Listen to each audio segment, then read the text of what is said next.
2023 has not been a kind year for many VTuber agencies. It's a year that's testing a lot of internal and external integrities of the companies, and it's led to mixed results. I've talked about Nijisanji at length in this channel, VShojo too, and today we're going to be talking about the latter. To refresh your memories, VShojo started off this year with two major blows, leading to a lot of speculation regarding their company integrity. Those being their accidental involvement with the Wizard game culture war and the departure of three of its biggest talents.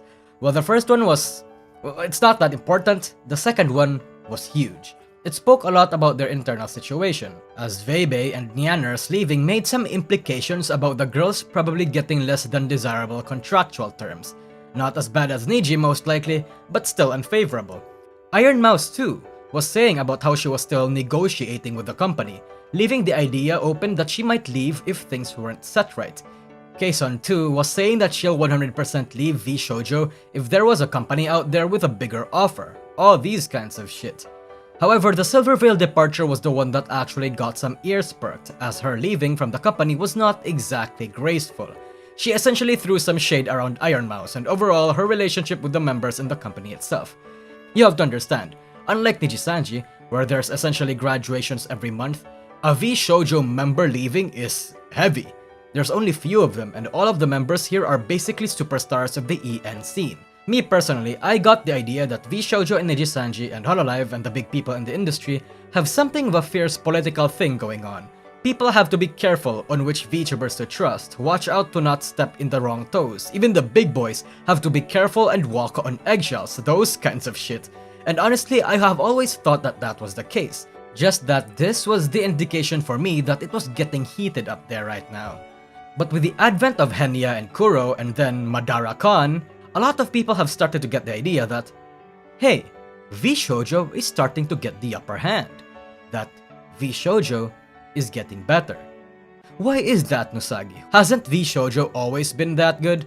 I have always said this, but the company itself, contractually speaking, yes, VShojo has always been the best among big corpos, but how certain demographics and traditionalists perceive them was an entirely different story. VShojo was no stranger to drama and haters, but first let me tell you why VShojo was hated. When someone tries to explain why people hate VShojo, a lot of events come into mind. The Nux Taco controversy, resulting into Nux's massive cancellation attempt and eventual redemption. This was big, by the way, and it genuinely soured a lot of people's opinion of some people in the company. There was also the instance where their audition call was basically not happening, their nepotism, the instance where Weibei threw shade at Shylily, Weibei throwing shade at Hololive back in 2021, Nianer's controversial past, Fruit's controversial past, the toilet humor and sex being one of their only big main appeals all around, some of their actions online breaking a lot of the traditional norms of VTubing such as face reveals, being actively political, stuff that a lot of people generally see as requiring some sort of restriction, or doesn't really sit well with some people, all that kind of shit. But when you boil down all these reasons to their core, you can probably find a common factor, and that factor are the talents themselves. The talent pool of VShojo is primarily the reason why a lot of people hate the agency. Nobody's really throwing shade at the company itself because again, people recognize that in terms of working conditions and contractual terms, VShojo is the best. But the people itself is where the issue lies. Some of the talents in VShojo are good and fine, but some of them are what some particular demographics consider problematic and distasteful. Why this affects VShojo the way it does is for one simple reason: the scale. In Nijisanji or Hololive, when a certain demographic hates a member or two there, it doesn't really affect one's perception of the agency as a whole. For example, if I was a Luxnox sister and particularly hate Nina, Reimu, and Enna, that's 3 people I hate in the agency. 3 out of 200 and 3 out of 30 in EN. In terms of scale, my perception of the EN branch and the agency as a whole doesn't really get affected much. I can easily stick to the people I like and avoid those I don't. But in VShojo, it's more difficult to have that separation. Before 2023, there were 11 VTubers in the company. If I say I hate 3 people in that company, I basically hate significantly more out of the agency. Like 30% of it. That's huge because it'll ultimately sour my perception of the company more so than normal, compared to Nijisanji or Hololive, which I'd only hate like 5% of the company or something. And if that happens, I have a half and half opinion of that agency, or generalize and have a certain distaste for it as a whole. That's why traditionalists and some demographic only answer with like, 4 or so people when they mention why and who they like in VShojo. Again, the baseline is that people don't like the members they deem problematic, and having those members in the company sours their perception of the company as a whole. And when 3 members of VShojo left the agency, that being Veibai, Nyanners, and Silvervale, I came to find certain reactions from that particular demographic to be interesting. After shitting on the company and that whole drama was getting feasted on, a lot of people came to realize that the members deemed problematic by those certain demographics were gone, erasing some of the major reasons as to why they dislike VShojo. I mean, they aren't head over heels for the agency yet, but doesn't that mean that VShojo is better now? Yes, there are still figures there that people don't like, but it doesn't really detract from the company's apparent improvement. And to replace these lost 3 members, they were able to sign up some other figures. Signings that have a lot of huge and interesting implications for the VTuber scene, especially in regards to how the agency politics are going to go from here on out. Of course, I'm talking about Henya, Kuro, and Madara. So I've talked briefly about how Kuro was gonna have a lot of impacts and implications for Niji En and how VShojo basically threatens the other agencies that way. Well, the same can be said for Madara. I mean, we pretty much already have some friction going on by management. And that puts up the discussion of whether or not this was ultimately a fair trade for VShojo, or dare I say it, a more favorable one. Not that we are comparing the clout or numbers of the VTubers they've lost versus who they gained, but rather for their own reputation in the greater scene. I'd like to hear your opinion, but first let me try to break it down for you. The Pink Cat's reputation in general is rather mixed. To the new fans that don't give a shit, they like her. Ignoring all the drama she caused and went through, Nyanners is a good shit poster.